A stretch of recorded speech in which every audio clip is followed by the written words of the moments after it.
Hello everyone, welcome back to our channel Madhu educational hub. Friends, ఈ వీడియోలో 9th class new text బుక్లోని polity bits అయితే discuss చేద్దాం. 9th polity text బుక్లోని second lesson రాజ్యాంగ రూపకల్పన. ఈ లెసన్లో ఉన్నటువంటి ప్రతి బిట్టు కూడా కవర్ చేయడం జరిగింది, ప్రతి పాయింట్ కూడా. సో వీడియోని స్కిప్ చేయకండి. వీడియో కనుక మీకు నచ్చితే తప్పకుండా లైక్ చేయండి, షేర్ చేయండి, సబ్స్క్రైబ్ చేయండి. ఈ చాప్టర్ అనేది కొంచెం పెద్ద చాప్టరే, సో వీడియోని స్కిప్ చేయకండి. ఇందులో రాజ్యాంగ రచనలో పాల్గొన్నటువంటి సభ్యులు, అంతేకాకుండా అపార్థిడ్ గురించి డెఫినేషను, రాజ్యాంగ సభ్యుల యొక్క కొంచెం ఇన్ఫర్మేషన్ కూడా టెక్స్ట్ బుక్లో ఇవ్వడం జరిగింది. టెక్స్ట్ బుక్లో ఉన్నటువంటి ప్రతి ఇంపార్టెంట్ పాయింట్ కూడా కవర్ చేసాము. సో వీడియోని స్కిప్ చేయకండి. ఫస్ట్ పాయింట్, పౌరులు మరియు ప్రభుత్వం అనుసరించాల్సిన నియమాల సముదాయమే రాజ్యాంగం. రాజ్యాంగం యొక్క డెఫినేషన్: పౌరులు మరియు ప్రభుత్వం అనుసరించాల్సిన నియమాల సముదాయం. రాజ్యాంగం అనేది పౌరులకు గల హక్కులు, ప్రభుత్వానికి గల అధికారాలు, ప్రభుత్వం ఎలా పనిచేయాలో నిర్ణయిస్తుంది. రాజ్యాంగం ఎందుకు అంటే పౌరులకు గల హక్కుల గురించి తెలపడానికి, అంతేకాకుండా ప్రభుత్వానికి గల అధికారాలు, ప్రభుత్వం ఎలా పనిచేయాలో వాటికి సంబంధించిన దిశానిర్దేశాలు అనేది రాజ్యాంగం అనేది కల్పిస్తుంది. దక్షిణ ఆఫ్రికాలో జాతి వివక్షతకు వ్యతిరేకంగా పోరాడిన వ్యక్తి నెల్సన్ మండేలా. దక్షిణ ఆఫ్రికాలో జాతి వివక్షత, అపార్థిడ్కు వ్యతిరేకంగా పోరాటం చేసిన వ్యక్తి నెల్సన్ మండేలా. నెల్సన్ మండేలా గురించి కొంత ఇన్ఫర్మేషన్ అయితే తెలుసుకుందాం. దక్షిణాఫ్రికాలో జాతి వివక్షతకు వ్యతిరేకంగా పోరాడినటువంటి వ్యక్తి ఈయన. 1964లో ఇతనితో పాటు మరో 7 మంది రాజకీయ నాయకులకు జీవిత ఖైదు శిక్ష అనేది విధించారు. దక్షిణాఫ్రికా రాబిన్ ద్వీపంలో 28 సంవత్సరాలు జైలు శిక్ష అనేది ఈయనకు విధించడం జరిగింది. నెక్స్ట్, అపార్థిడ్. అపార్థిడ్ అంటే దక్షిణాఫ్రికాలోని జాతి వివక్షత విధానం. ఈ విధానం దక్షిణాఫ్రికాలో ఎవరు ప్రవేశపెట్టారు అంటే ఐరోపాకు చెందిన శ్వేత జాతి వారు. దక్షిణ ఆఫ్రికాలో అపార్థిడ్ను ప్రవేశపెట్టినది ఐరోపాకు చెందిన శ్వేత జాతి వారు. వారు ఏ విధంగా వివక్షత చూయించారు అంటే చర్మం యొక్క రంగు ఆధారంగా. వేర్పాటు విధానాలకు వ్యతిరేకంగా పోరాటం చేసిన సంస్థ ఏఎన్సి. ఏఎన్సి యొక్క full form African National Congress. Nelson Mandela యొక్క ఆత్మకథ పేరు the long walk to freedom. Next point, దక్షిణాఫ్రికాకు స్వాతంత్రం వచ్చిన సంవత్సరం 1994 ఏప్రిల్ 26. దక్షిణాఫ్రికాకు స్వాతంత్రం వచ్చింది 1994 ఏప్రిల్ 26. దక్షిణాఫ్రికా మొట్టమొదటి అధ్యక్షుడు ఎవరు అంటే నెల్సన్ మండేలా. దక్షిణాఫ్రికా రాజ్యాంగం గురించి నెల్సన్ మండేలా ఒక స్టేట్మెంట్ అయితే ఇచ్చాడు. అది ఏమిటి అంటే దక్షిణాఫ్రికా రాజ్యాంగం అనేది గతం మరియు భవిష్యత్ రెండింటి గురించి తెలియజేస్తుంది. దక్షిణాఫ్రికా రాజ్యాంగం గతం మరియు భవిష్యత్ రెండింటి గురించి తెలియజేస్తుంది అని నెల్సన్ మండేలా పేర్కొన్నాడు. నెక్స్ట్, రాజ్యాంగం. రాజ్యాంగం అంటే ఒక దేశ రాజ్యాంగం అనేది ఆ దేశంలో కలిసి జీవించే ప్రజలందరూ అంగీకరించి రాసుకున్న నియమాల కూర్పు. రాజ్యాంగం ఒక భూభాగంలో నివసించే వ్యక్తుల మధ్య సంబంధాన్ని, ప్రజలకు ప్రభుత్వానికి మధ్య సంబంధాన్ని నిర్ణయించే అత్యున్నత చట్టం. రాజ్యాంగం అనేది ఒక భూభాగంలో నివసించే వ్యక్తుల మధ్య సంబంధాన్ని, ప్రజలకు ప్రభుత్వానికి మధ్య ఉన్న సంబంధాన్ని నిర్ణయించేటువంటి అత్యున్నత చట్టం. ప్రజాస్వామ్య దేశాలన్నిటికీ రాజ్యాంగం అనేది ఉంటుంది. నియంత దేశాలు కూడా కొన్ని ఉన్నాయి. అలా కాకుండా ప్రజాస్వామ్య దేశాలు ఏవైతే ఉంటాయో వాటన్నిటికీ కూడా రాజ్యాంగం అనేది ఉంటుంది. ఫ్రెండ్స్, ఇప్పుడు కొద్దిమంది రాజ్యాంగ సభ సభ్యులు, అంతేకాకుండా మనకి స్వాతంత్ర సమరయోధుల గురించి ఇప్పుడు తెలుసుకుందాం. ఇందులో మొదటి వ్యక్తి సర్దార్ వల్లభాయ్ పటేల్. ఈయనది గుజరాత్ రాష్ట్రము. స్వతంత్ర భారతదేశపు హోంశాఖ మంత్రిగా ఈయన పనిచేశాడు. అంతేకాకుండా మధ్యంతర ప్రభుత్వంలో సమాచార ప్రసార శాఖ మంత్రిగా కూడా పనిచేశాడు. ఈయన వృత్తి న్యాయవాది. బర్దోలి రైతు సత్యాగ్రహ నాయకుడు సర్దార్ వల్లభాయ్ పటేల్. స్వదేశీ సంస్థానాల విలీనంలో ప్రధాన పాత్ర పోషించినటువంటి వ్యక్తి. ఈయన ఉప ప్రధానిగా కూడా పనిచేశాడు. సర్దార్ వల్లభాయ్ పటేల్ది గుజరాత్ రాష్ట్రము. ఈయన హోంశాఖ మంత్రిగా పనిచేశాడు స్వతంత్ర భారతదేశంలో. మధ్యంతర ప్రభుత్వంలో సమాచార ప్రసార శాఖ మంత్రిగా పనిచేశాడు. బర్దోలి రైతు సత్యాగ్రహ నాయకుడు. స్వదేశీ సంస్థానాల విలీనంలో కూడా ముఖ్య పాత్ర పోషించాడు. నెక్స్ట్ అబ్దుల్ కలాం ఆజాద్. ఈయన జన్మస్థలము సౌదీ అరేబియా. ఈయన విద్యావేత్త, రచయిత, వేదాంతవేత్త మరియు అరబిక్ భాషా పండితుడు. మొదటి కేంద్ర మంత్రివర్గంలో విద్యాశాఖ మంత్రిగా ఉన్నాడు. మొట్టమొదటి స్వతంత్ర భారతదేశంలో మొట్టమొదటి కేంద్ర విద్యాశాఖ మంత్రి అబ్దుల్ కలాం ఆజాద్. ముస్లిం వేర్పాటువాద రాజకీయాలను ఈయన వ్యతిరేకించాడు. Next TT Krishnamacharya. ఈయన తమిళనాడులో జన్మించాడు. ఈయన రాజ్యాంగ రచన కమిటీ సభ్యుడు.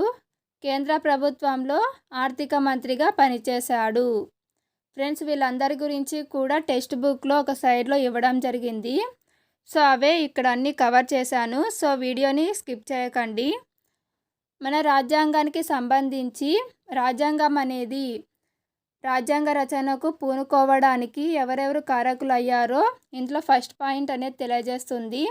అంటే రాజ్యాంగ రచనకు పునాది ఏది అంటే మోతీలాల్ నెహ్రూ మరియు మరో 8 మంది కాంగ్రెస్ నాయకులు 1928లో రాజ్యాంగాన్ని రూపొందించారు. 1931లో కరాచీలో నిర్వహించినటువంటి ఐఎన్సి సమావేశంలో భారత రాజ్యాంగం కోసం తీర్మానం చేయడం జరిగింది. పై 2 పత్రాలు కూడా సార్వత్రిక వయోజన ఓటు హక్కును, స్వేచ్ఛ సమానత్వపు హక్కును, మైనార్టీల హక్కులను పరిరక్షించడాన్ని చేర్చాయి. సో మన రాజ్యాంగ రచనకు ఈ 2 పత్రాలు అనేవి పునాదులుగా చెప్పవచ్చు. అది ఏమిటి అంటే మోతీలాల్ నెహ్రూ మరియు 8 మంది కాంగ్రెస్ నాయకులు రాసినటువంటి రాజ్యాంగము. నెక్స్ట్ 1931 కరాచీలో నిర్వహించినటువంటి ఇండియన్ నేషనల్ కాంగ్రెస్ సమావేశంలో భారత రాజ్యాంగం కోసం తీర్మానం చేయడం. నెక్స్ట్ వెరీ ఇంపార్టెంట్ పాయింట్ ఏమిటి అంటే బ్రిటిష్ ఇండియా అంతటా ప్రాంతీయ శాసనసభలకు మరియు మంత్రిత్వ శాఖలకు ఎన్నికలు జరిగిన సంవత్సరం ఏది? ఆన్సర్ 1937. 1937లో మొట్టమొదటిసారిగా బ్రిటిష్ ఇండియా అంతటా కూడా ప్రాంతీయ శాసనసభలకు మంత్రిత్వ శాఖలకు ఎన్నికలు అనేవి జరిగాయి. మన భారత రాజ్యాంగంలో భారత ప్రభుత్వ చట్టం 1935 నుంచి అనేక విధానాలను చేర్చారు. రాజ్యాంగం రాయడానికి ఏర్పడినది రాజ్యాంగ పరిషత్. ఫ్రెండ్స్, ఇప్పుడు రాజ్యాంగ పరిషత్ గురించి తెలుసుకుందాం. రాజ్యాంగ పరిషత్కు ఎన్నికలు ఎప్పుడు జరిగాయంటే 1946 జూలై. రాజ్యాంగ పరిషత్తుకు ఎన్నికలు జరిగిన సంవత్సరం 1946 జూలై. రాజ్యాంగ పరిషత్ మొదటి సమావేశం ఎప్పుడు జరిగింది అంటే 1946 డిసెంబర్. రాజ్యాంగ పరిషత్లోని సభ్యుల సంఖ్య 299 మంది. రాజ్యాంగ సభ రాజ్యాంగాన్ని ఆమోదించిన తేదీ 1949 నవంబర్ 26. రాజ్యాంగం అమల్లోకి వచ్చినటువంటి తేదీ 1950 జనవరి 26. ఫ్రెండ్స్, ఇప్పుడు రాజ్యాంగ సభ అధ్యక్షుడైనటువంటి రాజేంద్ర ప్రసాద్ గురించి తెలుసుకుందాం. ఈయన రాజ్యాంగ సభ అధ్యక్షుడు. చంపారణ్ సత్యాగ్రహంలో కూడా పాత్ర పోషించాడు. గాంధీజీ నిర్వహించినటువంటి చంపారణ్ సత్యాగ్రహంలో రాజేంద్ర ప్రసాద్ గారు పాత్ర పోషించారు. ఈయన ఐఎన్సి సమావేశాలకు 3 సార్లు అధ్యక్షత వహించాడు. జాతీయ కాంగ్రెస్ సమావేశాలకు 3 సార్లు అధ్యక్షత వహించాడు. మొట్టమొదటి భారత రాష్ట్రపతి బాబు రాజేంద్ర ప్రసాద్. నెక్స్ట్ జైపాల్ సింగ్. ఈయన జార్ఖండ్లో జన్మించాడు. మొదటి జాతీయ హాకీ జట్టు నాయకుడు జైపాల్ సింగ్. ఈయన స్థాపించినటువంటి పార్టీ జార్ఖండ్ పార్టీ. ఈయన జన్మించినది జార్ఖండ్లోనే. ఈయన పార్టీ ఏది అంటే జార్ఖండ్ పార్టీ. ఆదివాసీ మహాసభకు వ్యవస్థాపక అధ్యక్షుడిగా కూడా ఈయన పనిచేశాడు. Next H C Mukherjee. ఈయన బెంగాల్లో జన్మించారు. ఈయన రాజ్యాంగ సభ వైస్ చైర్మన్గా ఉన్నారు. ఆల్ ఇండియా క్రిస్టియన్ కౌన్సిల్ సభ్యుడు, బెంగాల్ శాసనసభ్యుడు మరియు పశ్చిమ బెంగాల్ గవర్నర్గా కూడా పనిచేశారు. ఇందులో మనం గుర్తుంచుకోవాల్సిన పాయింట్ రాజ్యాంగ సభ vice chairman. Next Shyam Prasad Mukherjee. ఈయన కూడా వెస్ట్ బెంగాల్లోనే జన్మించాడు. మధ్యంతర ప్రభుత్వంలో పరిశ్రమ సరఫరాల శాఖ మంత్రిగా పనిచేశాడు. భారతీయ జనసంఘ్ వ్యవస్థాపక అధ్యక్షుడు. భారతీయ జనసంఘ్ వ్యవస్థాపక అధ్యక్షుడు శ్యామ్ ప్రసాద్ ముఖర్జీ. హిందూ మహాసభలో క్రియాశీల నాయకుడిగా కూడా ఈయన ఉన్నాడు. నెక్స్ట్ జవహర్లాల్ నెహ్రూ. ఈయన ఉత్తరప్రదేశ్లో జన్మించారు. మధ్యంతర ప్రభుత్వ ప్రధాని, అంతేకాకుండా భారత మొట్టమొదటి ప్రధాని కూడా. నెక్స్ట్ దుర్గాబాయ్ దేశ్ముఖ్. ఈమె ఆంధ్రప్రదేశ్లో జన్మించారు. ఈమె వృత్తిపరంగా న్యాయవాది, అంతేకాకుండా ఆంధ్ర మహిళా సభ వ్యవస్థాపకురాలు, కేంద్ర సాంఘిక సంక్షేమ బోర్డు వ్యవస్థాపక చైర్పర్సన్, కాంగ్రెస్ నాయకురాలు. నెక్స్ట్ బల్దేవ్ సింగ్. ఈయన హర్యానాలో జన్మించాడు. పంజాబ్ అసెంబ్లీలో పాంతిక్ అకాలీ పార్టీ నాయకుడు. కేంద్ర క్యాబినెట్లో రక్షణ శాఖ మంత్రిగా పనిచేశారు. రాజ్యాంగ పరిషత్లో కాంగ్రెస్ ప్రతిపాదించిన అభ్యర్థి బల్దేవ్ సింగ్. ఇది వెరీ ఇంపార్టెంట్ పాయింట్. రాజ్యాంగ పరిషత్లో కాంగ్రెస్ ప్రతిపాదించిన అభ్యర్థి బల్దేవ్ సింగ్. నెక్స్ట్ కేఎం మున్షి. ఈయన గుజరాత్లో జన్మించారు. కాంగ్రెస్ నాయకుడు మరియు గాంధేయవాది. ఈయన స్వతంత్ర పార్టీ వ్యవస్థాపకుడు. కేఎం మున్షి స్వతంత్ర పార్టీ వ్యవస్థాపకుడు. Next B R Ambedkar. ఈయన మధ్యప్రదేశ్లో జన్మించారు. రాజ్యాంగ ముసాయిదా కమిటీ అధ్యక్షుడు. రాజ్యాంగ ముసాయిదా కమిటీ అధ్యక్షుడు డాక్టర్ బిఆర్ అంబేద్కర్. స్వాతంత్ర భారతదేశపు మొదటి న్యాయశాఖ మంత్రి కూడా ఈయన. రిపబ్లికన్ పార్టీ ఆఫ్ ఇండియా వ్యవస్థాపకుడు B R Ambedkar. Republican Party of India వ్యవస్థాపకుడు. నెక్స్ట్ సరోజినీ నాయుడు. ఈమె ఆంధ్రప్రదేశ్లో జన్మించారు. ఉత్తరప్రదేశ్ గవర్నర్గా బాధ్యతలను స్వీకరించారు. కాంగ్రెస్లో అగ్రశ్రేణి మహిళా నాయకురాలు. నెక్స్ట్ సోమనాథ్ లాహిరి. పశ్చిమ బెంగాల్లో జన్మించారు. భారత కమ్యూనిస్టు పార్టీ నాయకుడు, పశ్చిమ బెంగాల్ శాసనసభ్యుడు. భారత కమ్యూనిస్టు పార్టీ నాయకుడు సోమనాథ్ లాహిరి. నెక్స్ట్ ముసాయిదా రాజ్యాంగము. ఈ ముసాయిదా రాజ్యాంగానికి 2000కు పైగా సవరణలు అనేవి జరిగాయి. 3 సంవత్సరాల కాలంలో 114 రోజుల పాటు చర్చలు అనేవి ఈ రాజ్యాంగం మీద నిర్వహించారు. చర్చలు అన్నీ కూడా 12 పెద్ద సంపుటాలుగా వెలువడ్డాయి. ఇందులో ఇంపార్టెంట్ ఏమిటి అంటే ముసాయిదా రాజ్యాంగానికి ఎన్ని సవరణలు జరిగాయి? ఆన్సర్ 2000. 2000కు పైగా సవరణలు జరిగాయి. 3 సంవత్సరాల కాలంలో 114 రోజుల పాటు చర్చలు జరిపారు. ఫ్రెండ్స్, నెక్స్ట్ రాజ్యాంగ పీఠిక. గాంధీజీ 1931లో తన యంగ్ ఇండియా పత్రికలో రాజ్యాంగం ఏ లక్ష్యాలను సాధించాలని తాను ఆశిస్తున్నాడో తెలిపాడు. సో గాంధీజీ ఏ పత్రికలో రాజ్యాంగం గురించి తెలియజేశాడు అంటే యంగ్ ఇండియా పత్రిక. రాజ్యాంగ సభను ఉద్దేశించి చివరి ప్రసంగాన్ని ఇచ్చినది జవహర్లాల్ నెహ్రూ. అది ఎప్పుడు అంటే 1947 ఆగస్టు 15 అర్ధరాత్రి, అంటే మనకు స్వాతంత్రం వచ్చిన రోజు.